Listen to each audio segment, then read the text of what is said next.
آپ کے وجود کی غذا ہے، روٹی، کھانا، پانی، ہوا، صحت، سانس، یہ آپ کے وجود کو زندہ رکھتی ہے۔ تو ایک روح کی غذا ہے، روح کی غذا ہے رب کریم کا ذکر، اللہ کی یاد۔ ہمارے ہاں زیادہ تر یہ ہوتا ہے کہ اللہ کا ذکر تو کیا جاتا ہے تو اس طرح کیا جاتا ہے جیسے طوطے نے کوئی لفظ رٹ لیے ہیں تو اب وہ بیان کر رہا ہے نا۔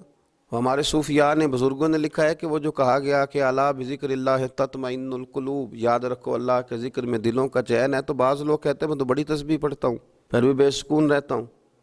تو اس کا جواب وہ یہ دیتے ہیں کہ چونکہ انہوں نے اللہ کا ذکر کیا تو صحیح، لیکن اس طرح کرتے رہے جیسا طوطا رٹ کے کر رہا تھا۔ اگر غور کرتے اس بات پر، توجہ دیتے اس بات پر، اگر ان کا یہ ایک ذہن بن جاتا کہ میں بھلا کیا کہہ رہا ہوں، جب ان کی زبان سے نکلتا سبحان اللہ، تو پھر غور کرتے کہ میں نے یہ کہا ہے کہ اللہ پاک ہے، اللہ پاک۔ اب یہ چیز جب ان کے ذہن کے اندر، ان کے دماغ سے، ان کی روح سے ٹکرائے گی، تو جب انہوں نے کہا کہ میرا رب پاک ہے، سبحان اللہ عما یشرکون، تو پاک ہے ان چیزوں سے جن سے لوگ اس کے ساتھ شرک کرتے ہیں، تو اب جب کہا کہ وہ پاک ہے اور اس نے جو چیز بنائی ہے وہ حسین و جمیل ہی بنائی ہے، ہر عیب سے پاک ہے، وہ اس نے ہر چیز بہترین نقش و نگار کے ساتھ بنائی ہے، تو بتائیے کہ جب یہ سبحان اللہ کا معنی اور اس کا مفہوم سمجھ کر اللہ کا یہ ذکر کیا گیا، اب اس طرح نہیں ہو گیا کہ جیسے پورے وجود کے اندر خوشبو بکھر گئی ہو، اب یوں نہیں محسوس ہو گیا کہ جیسے بالکل ساری طبیعت ٹھنڈی اور پھولوں کی طرح ہو گئی، اب ایسے نہیں محسوس ہو گیا کہ جیسے اللہ نے قوت، طاقت اور روحانیت عطا کر دی۔ اور پھر جب کسی شخص نے کہا کہ الحمدللہ، تمام تعریفیں اللہ کے لیے، تو اب آپ اندازہ فرما لینا کہ وہ کتنا عظیم اور کتنا بڑا مالک ہے کہ کہا جا رہا ہے کہ میں کسی کی کوئی جھوٹی تعریف نہیں کروں گا، مجھ سے کسی کی خوشامد نہیں ہوتی، اور کوئی کتنا بھی اونچا چلا جائے یہ ساری تعریفیں کمزور ہیں، حدود والی ہیں، ایک رب ہے الحمدللہ جس کے لیے تمام تعریفیں، تمام تعریفیں اسی رب کے لیے۔ اور جب کہا اللہ اکبر، اللہ بہت بڑا ہے، جب اس کی زبان سے یہ جملے نکلتے ہیں تو آپ ذرا غور فرمائیں کہ وہ کہاں پہنچ جاتا ہے۔ وہ پھر کیا کبھی کسی سے ڈرے گا؟ وہ کسی چیز کا خوف طاری کرے گا؟ کوئی چیز ایسی ہوگی جو اس کے نفسیات پر حاوی ہو سکے؟ سب سے بڑا تو اللہ ہے،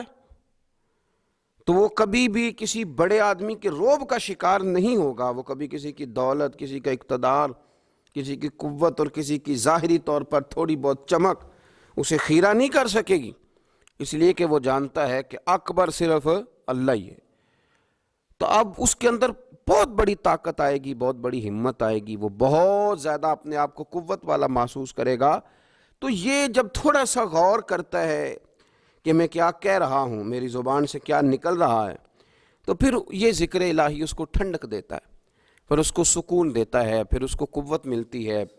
اس لیے میرے نبی پاک صلی اللہ علیہ وسلم نے فرمایا مثل الذی یذکر ربہ والذی لا یذکر مثل الحی والمیت، او کما قال صلی اللہ علیہ وسلم۔ یہ بخاری مسلم کی حدیث ہے۔ نبی پاک صلی اللہ علیہ وسلم نے فرمایا اس کی مثال جو رب کا ذکر کرے اور اس کی مثال جو اللہ کا ذکر نہ کرے، مثل الحی والمیت، ان لوگوں کی مثال کی طرح ہے جو زندہ اور مردہ ہوتے ہیں۔ گویا ذکر کرنے والا زندہ ہے، ذکر کرنے والا زندہ ہے، اور ذکر نہ کرنے والا ہواؤں میں اڑ رہا ہے، کروڑوں روپے اس کی جیب میں پڑے ہوئے ہیں، لاکھوں کا سرمایہ ہے، بہت سارے لوگ جانتے ہیں، وہ محسوس کرتا ہے کہ بڑا جانا پہچانا جاتا ہوں، بڑا سمجھا سکھایا جاتا ہوں، بڑے لوگ میرے نام سے آگاہ ہیں، شعوری طور پر میں ایک بڑا آدمی ہوں، لیکن ہے مردہ، اس لیے کہ زندگی تو زندہ دلی کا نام ہے۔ مردہ دل کیا خاک جیا کرتے ہیں، زندہ وہ ہے جس کا مصلی آباد ہے، زندہ وہ ہے جس کی زبان اللہ کو یاد کرتی، زندہ وہ ہے جس کا کبھی کبھی دل کرتا ہے کہ آج قرآن شریف کھول لوں، زندہ تو وہ ہے جس کی طبیعت چاہتی ہے کہ یار آج لاؤ نا تسبیح، تھوڑا سا درود و سلام اپنے محبوب پہ پڑھوں، زندہ تو وہ ہے جو کبھی کبھی اس کی یاد میں محو ہو، اکیلے بیٹھا بھی ہو تو پھر بھی اس کی زبان پہ ذکر اور آنکھوں میں آنسو جاری ہو جاتے، جس کو یاد کر کے محو ہو جاتا ہے۔ یاد رکھیں